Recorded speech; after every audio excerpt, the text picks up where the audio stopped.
ബിച്ചു തിരുമല സാറും ഗിരീഷ് പുത്തഞ്ചേരി ഒരു പടത്തിന് വേണ്ടി എഴുതിയിട്ടുള്ളത് കമൽ സാറിന്റെ പടമാണ്. വളരെ നിറം എന്ന് പറയുന്ന പടത്തിന് വേണ്ടിയിട്ടുള്ളതാണ്. അതെങ്ങനെ സംഭവിച്ചതാണ് അതിന്റെ പരിപാടികൾ? അത് ബിച്ചുവേട്ടനായിരുന്നു ആദ്യം പാട്ട് മുഴുവൻ എന്നുള്ള രീതിയിലാണ് തുടങ്ങിയത്. പക്ഷെ 2 പാട്ട് കഴിഞ്ഞപ്പോൾ ബിച്ചുവേട്ടന് ആരോഗ്യപരമായ ചില പ്രശ്നങ്ങൾ വന്നു. എഴുതി തന്നിട്ട് ഒരു പാട്ട് പകുതി എഴുതിയിട്ടുണ്ടായിരുന്നുള്ളൂ. അപ്പോൾ എനിക്കാണെങ്കിൽ ഷൂട്ടിംഗ് തുടങ്ങണം. അങ്ങനെ ഒരു പ്രശ്നം വന്നു കഴിഞ്ഞപ്പോൾ ബിച്ചുവേട്ടനെ വിളിച്ചു ചോദിച്ചാൽ പറഞ്ഞ് ബാക്കി പാട്ട് എഴുതപ്പോൾ ബിച്ചുവേട്ടൻ പറഞ്ഞു 1 മാസമെങ്കിലും ആവും എന്ന് പറഞ്ഞു, അദ്ദേഹത്തിൻ്റെ ആരോഗ്യ പ്രശ്നങ്ങൾ. അപ്പോൾ അങ്ങനെ ഞാൻ അദ്ദേഹത്തോട് ചോദിച്ച് ഗിരീഷിനെ കൊണ്ട് എഴുതിച്ചോട്ടെ എന്ന് ചോദിച്ച് പുള്ളി പറഞ്ഞ് കുഴപ്പമില്ല എന്ന് പറഞ്ഞു.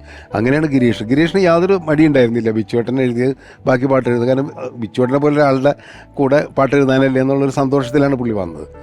അപ്പോൾ അതിലൊരു എന്ന് വെച്ചാൽ ഇപ്പോൾ ചിക് ചിക് ചിറകിൽ എന്നുള്ളൊരു പാട്ടുണ്ടല്ലോ, അത് ഗിരീഷാണ് എഴുതിയത്. അപ്പോൾ ആ ഒരു ഇതിലുള്ള അങ്ങനത്തെ വരികളും അങ്ങനത്തെ ചില ഉപമകളൊക്കെ വെച്ചിട്ടുള്ള പാട്ടായിരുന്നു. അതേസമയം പ്രായം തമ്മിൽ മുഖം നൽകി എന്നുള്ള പാട്ട് ജയേട്ടൻ പാടിയ പാട്ട് എഴുതിയത്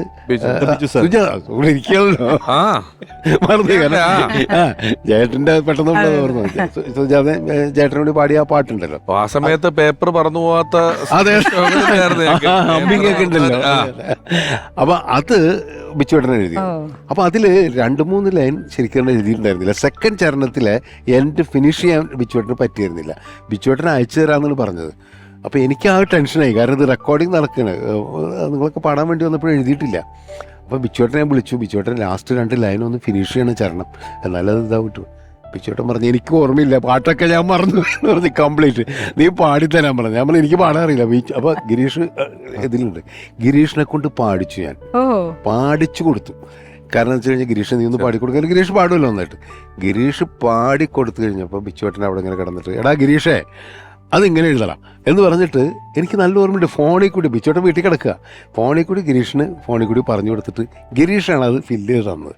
അതൊരു മറക്കാൻ പറ്റാത്തൊരു അനുഭവമാണ്. കാരണം 2 പ്രതിപാദനമായിട്ടുള്ള ആ ഒരു സ്വാതന്ത്ര്യം നമുക്ക് അനുവദിച്ചു തന്നു എന്നുള്ളതാണ്. ഇപ്പോൾ ബിച്ചുവേട്ടനൊക്കെ നമ്മളെക്കാൾ എത്രയോ സീനിയർ ആയിട്ടുള്ള ആൾക്കാർ, ആ സ്വാതന്ത്ര്യം എനിക്കും അനുവദിച്ചു തന്നു, ഗിരീഷിനും അനുവദിച്ചു തന്നു. അതിനുശേഷമാണ് സുജാതൊക്കെ പാടിയത്.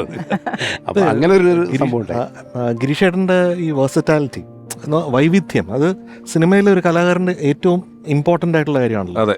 അപ്പോൾ ആ വൈവിധ്യം ശരിക്കും കമൽ സാറിൻ്റെ സിനിമകളിലെ പാട്ടുകളിൽ തന്നെ നമുക്ക് കാണാൻ പറ്റും. ഗിരീഷേട്ടൻ ഇപ്പോൾ ചിക് ചിക് ചിറകിൽ ഒരു അതിൽ ഈ ആക്ച്വലി ബോറാകുമ്പോൾ മോഡേൺ ലൈഫെ ശുക്രിയ, ടോട്ടലി ഫൂൾ ആകുമ്പോ ക്യാമ്പസ് ലവ് ബൈ ബൈ എന്നൊക്കെ പറഞ്ഞ് അത് വേറൊരു പരിപാടിയാണത്. കൈവിട്ട കളിയാണ്.